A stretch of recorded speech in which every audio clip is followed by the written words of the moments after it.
Bam! What's up, guys? Welcome to one more episode of your favorite financial advisor show, the Money Talk Show.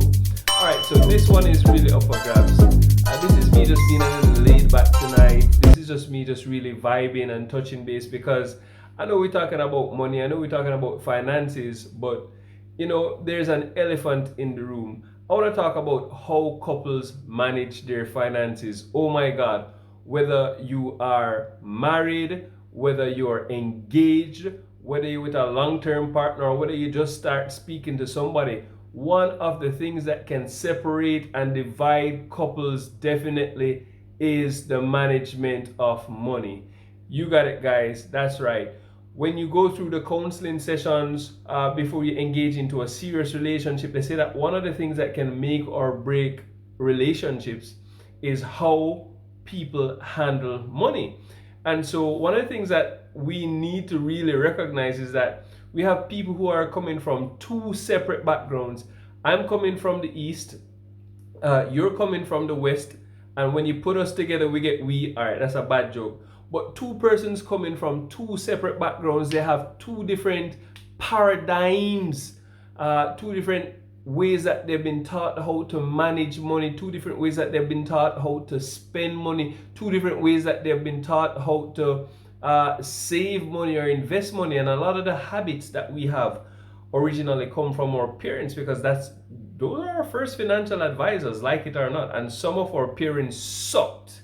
Some of our parents were financial mutants. And so what happens when you have a saver meeting a spender? Conflict in the middle. So let's get into it, guys. All right, so we're talking about budgeting and managing your finances. And again, I want to make special mention that one of the things that you have to discuss before you enter into a relationship, a serious relationship, a committed relationship with anybody is, how on earth is it that we're going to handle our money? How is it that we're going to use this resource? How are we going to use our talents, right? And so one of the things I want to say to couples is, a lot of people say, well, me have my money, and him have fee money and my money too. So better know where the boy. There is a lot of misconception as to how the money really go in relationship. No, I'm using biblical principles, not in its entirety. I don't want this to be a Bible talk, but I'm just, giving you some of my core values and things that have worked, because my wife and I have a system, and guess what? We have money. We don't argue over money. That's because we work off the principle that it's not my money, it's not her money, but it's our money. So whenever we're talking about managing finances in a relationship, quit acting like you guys have separate accounts, right? And by that I'm saying, yes, if you are married, absolutely 100%, you need a joint account. You guys are a team, so you need to start acting like one. And so, because two different people came together and they now have a joint account, so to speak, but they have different ideas of how the money should be spent, how the money should be saved, how the money should be invested, what we need for buy for the house, this and that. We need to identify very early some of the habits or the traits that are in our, significant other. We can identify these traits early out, and we can kind of discuss them and talk about them. So, me personally, I am a spender. Guys, I like luxury things, I like nice things, and unfortunately they cost money. And so a lot of the times, find myself in a position, I'm gonna see something, I'm gonna say, Jano, one of my weaknesses is watches. I love watches. Some of my favorite watch brands would include Bulova, Movado, Omega, Rolex, right? Hublot, and I like the Patek Philippe watches. And I'm getting into Audemars Piguet. Do I own any of these watches? Yes, I own some of them. I own quite a few Bulova watches. I own quite a few Movado watches. And the temptation is that every time I go out and I see one of these, boom, I want to buy them. Um, and there's another watch brand I like, Ulyss Nardin, but this is not a watch review. But I will spend money upon watch. I will see a watch and I will like it and I'll make an impulse buy because oh my god, I love watches, especially if it have a nice dial, especially if it's a nice movement that it carrying. Yeah, I'm a sucker for that sort of a thing. So I have to be very careful. As a matter of fact, there was a time in the relationship just before we got married, we were discussing marriage and we were discussing the spending. And my wife and I went down to a jeweler who, we got a referral system from, and we went down to Ochi. And I'm telling you, shout out to Captain Kevin. After that guy gave me 2 glasses of wine and 5 beers later, I was in there just choosing, jewelry like it was nobody's business. I was like, I want that one, I want that one, I want this one. And before I knew it, I was, just about $700,000 in debt because this gentleman never knew me from Adams, but I got a referral from a good system. We sat down and we had a long chat, and after the wine and the beers, I got about $700,000 worth of jewelry on credit that I was to pay this man every single month for the next 8 months, right? In US dollars. Guys, you heard what I just said?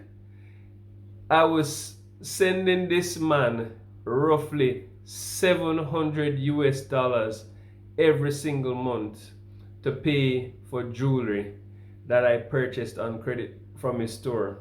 No, I was a spender.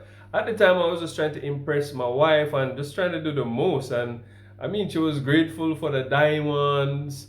There's a whole lot of drip on her diamond earrings, diamond bracelets, diamond ring, color diamonds. I mean, bracelets, chain, you name it. She get the whole set. Guys, we've been married for 6 years, and I don't know if she properly wear those jewels like 6 times properly yet. I'm being dead honest with you guys. She only wears them on special occasions, and sometimes we need to just hold back and hold up and be like, yo, what's going on here? We need to build back. No, she came from a more conservative background. She came from a background where parents were very frugal and they weren't very big spenders.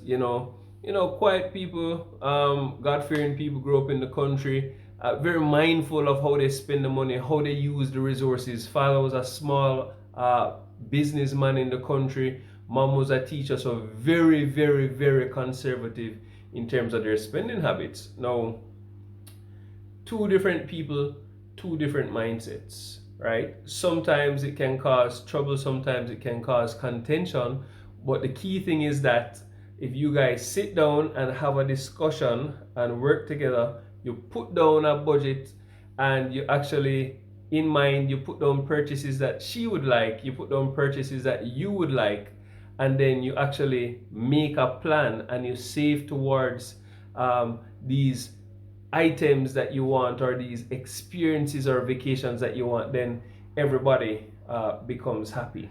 All right, so that's one of the things that I want to just touch on this evening. Now, another thing that I see happening is I spoke about my wife and I spoke about the fact that I used to be a big spender, right? And that's the type of money I would just drop and drip even on credit in one sitting because my head just take me. But I want to consider those persons who are not married, right? And in that case, it was not just my money that was being tied up at that time, but it was our money that was being paid up at that time, paying that jeweler that $700 US every single month. Guys, you know what that money could have do if we did drop that on an investment account? Mighty God. So, one of the things that I see a lot of young people doing is that you're not married. You are not even dating for 6 months properly yet, right? And you guys are at the stage now where you're thinking about joining accounts. Red flag. Red flag. You guys need to do more personal assessments before you have a joint account, because here's what I've learned. Usually when a relationship starts and it's going really fast and people think things are going really well, the tendency is definitely that, oh my God, everything is going good, and usually somebody gets taken advantage of.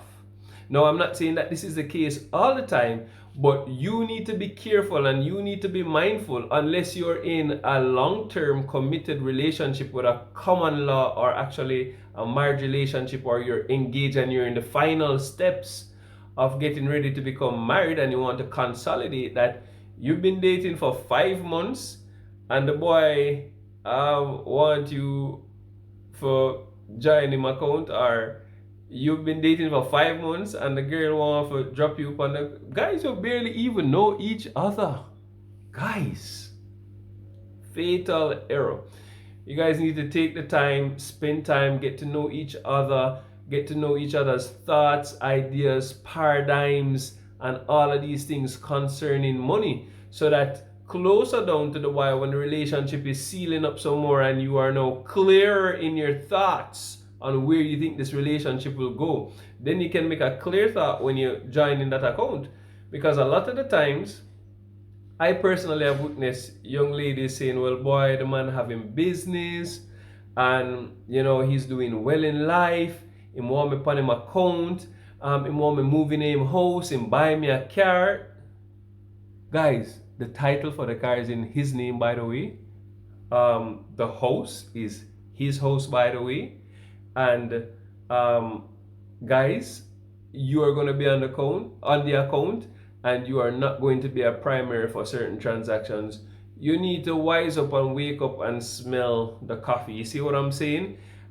You need to have some sort of boundaries where money is concerned in the early stages, until you guys have had that proper discussion about my ideas on money, your ideas on money, and how we are going to come together and work as a team, and how we're going to manage this money together. Okay?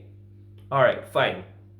So we have covered a lot there. We've covered identifying who is the spender in the relationship, who is the saver in the relationship, identifying the fact that we need to discuss each person's ideas on money and how money is handled on an individual basis. And so now I want to talk about those persons who are actually at that level where you're in a committed relationship and yes, you have a joint account. So watch this. It's all about budgeting. And I encourage couples to have a joint account to cover their 4 walls. Those are their necessities. We're talking about food for the house. We're talking about transportation needs for either party. We're talking about utilities, which both of you guys are going to be sharing. And of course, we're talking about the rent or the mortgage, the home which you guys are going to live in, right? That comes out of your joint account. Out of that joint account, you guys are going to have total income, which you guys are going to put aside as savings / investment opportunities for you guys, and your life insurance would be in that, and your other critical illness portfolios, things that are necessary to life, your 4 walls, right, out of your joint account. However, in the grand scheme of things, even though you guys are one in spirit, mind, and soul, let me not forget body, you guys need separate accounts, because at the end of the day, a girl needs to have a little get vex money, so to speak. And it's not get vex money, but really and truly, I don't feel like if a girl wants to go to the salon and do her nails, or if she wants to, go so boom and put in a nice butterfly locks or something that she needs to tell her husband. So outside of the total income, a certain percent needs to be allocated to say that, all right, this is my spending money. This is what I'm going on my GNO, my girls' night out. This is what I'm using for get my little money and my petty in between. And this is not affecting our major finances in terms of our savings or putting us into debt.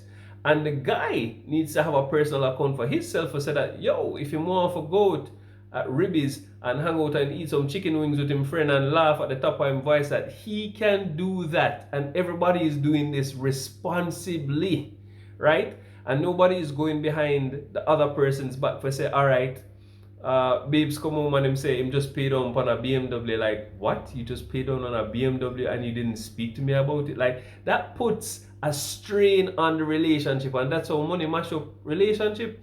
Or babe come home and he comes home and him say a brand new washer dryer set, and then him look and him say a brand new fridge, you know, double door fridge with the pull out drawer at the bottom, and he's like, babe, where did this come from? And Hon was like, you know, we needed a new kitchen set and we needed a washer dryer, and she went to courts and done took it out and hire purchase, or worse, she never mentioned anything to you, and she just went and she just took the money out of you guys savings account, bam, and she buy it like that, knowing well that you guys have been saving up for buy that piece of land for, you know, building a dream house or go on that dream vacation because you've been going so hard.